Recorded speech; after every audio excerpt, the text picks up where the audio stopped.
What is a resource-based economy? I'm sure you've all heard about it, but a resource-based economy is entirely different than anything that has ever existed in the past.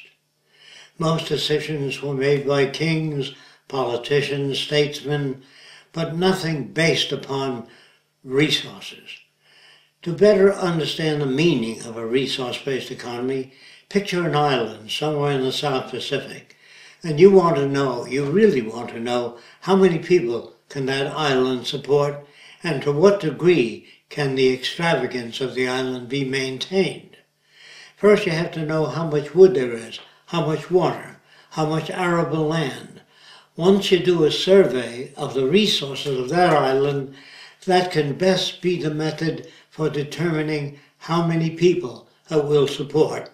If the materials do not exist, you can only design a culture based upon the materials that do exist. You can only grow food based upon the arable land area and the water surrounding the island, the fish, crustaceans, all the other things. And if you have an agronomist on your island, or a series of them, they can advise you as what is best to grow in that tropical region. So you really need technical competence in order to arrive at decisions that make sense. You cannot arrive at decisions that make sense by consensus, by asking people what they want. You have to find out what the island has to offer, and that's what you can determine the future by. All other systems will fail. Politicians have opinions about everything and information about nothing in particular. Therefore, you understand that the decisions are not made by the majority of people, they're made by the majority of people that have technical competence, that have information in the areas you wish to excel in, and methods of scientific scales of performance. If you have 1 million sincere people that have no technical competence, I can assure you nothing can be accomplished. So you have to ask the questions, can we build a society of sustainability? If you have no information as to the availability of resources, you cannot undertake such a project. Suppose you have a shortage of resources. That's the function of research labs, to make alternative materials that will substitute for lack of materials. Technicians do not tell you what to do or how to live. They merely carry out the function of designing elevators, transportation units, bridges, housing systems. They do not tell people what to do, what to think, or how to live. That's a mistake that most people make. They think that a resource-based economy has technicians that also tell you what lifestyle to use. No, they don't. The resources determine that. All that the technicians do is build a system that can utilize those resources for the benefit of all the people involved. It has to be global. If it's not global, if you have most of the resources and most of the building equipment and most of the automated machinery and most of the arable land and most of the drinking water, countries that do not have that will attempt to invade your country and take what they need. Every nation wants a piece of the pie. Keep that in mind. So to the degree that you try to live a sustainable life to yourself will not work, because other nations that lack material will invade you. In the rebuilding of cities throughout the world, you have to consider how far those cities are from resources. That means available materials, concrete, steel, reinforcement, etc. If the cities are near that source, then it becomes more efficient to design the cities as systems operations, meaning that the city itself must meet the needs of the people that live there. We announce on television what is available and what is not available at the time, and when it probably will be available, so the public has information of where to go to access whatever it is that they need. So people will have access to more things than they've ever had in a monetary system.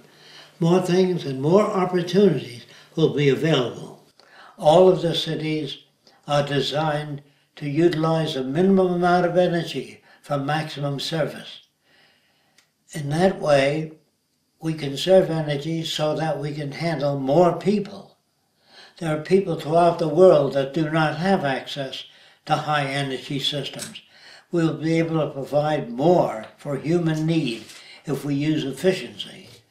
Naturally, if we fail to do that, you can only take care of a limited amount of people. The resource-based economy has millions of slaves, but they're machines.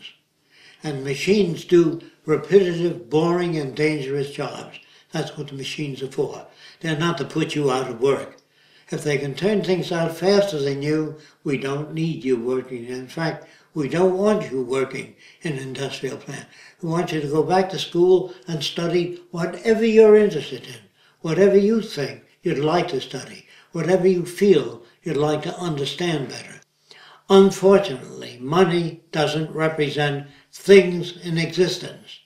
If you set a value on every tree, every inch of arable land, all the water, and you printed money proportionate to the resources, so that the money represents resources, then it can have meaning.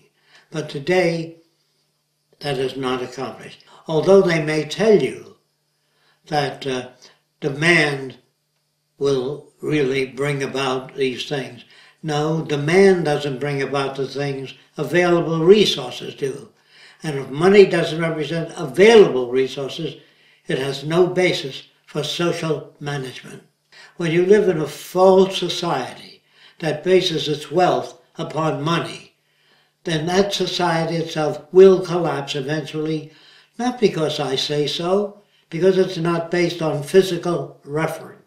In a resource-based economy, where production and automation can turn out more goods and services, there's no need to use money anymore.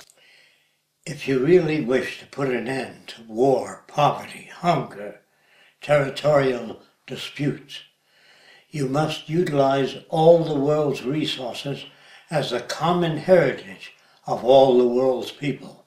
Anything less than that will remain with the same problems that you've had continuously for centuries. Now you have to consider what I'm saying. The reason nations invade other nations is because of scarcity. When few nations control most of the Earth's resources, you've got to have territorial disputes. No matter how many treaties you sign or laws you make, if you don't declare all the Earth's resources as the common heritage of all the world's people and bring all the separate nations together in one unified system, there is no solution other than that. And this is why we recommend a resource-based economy.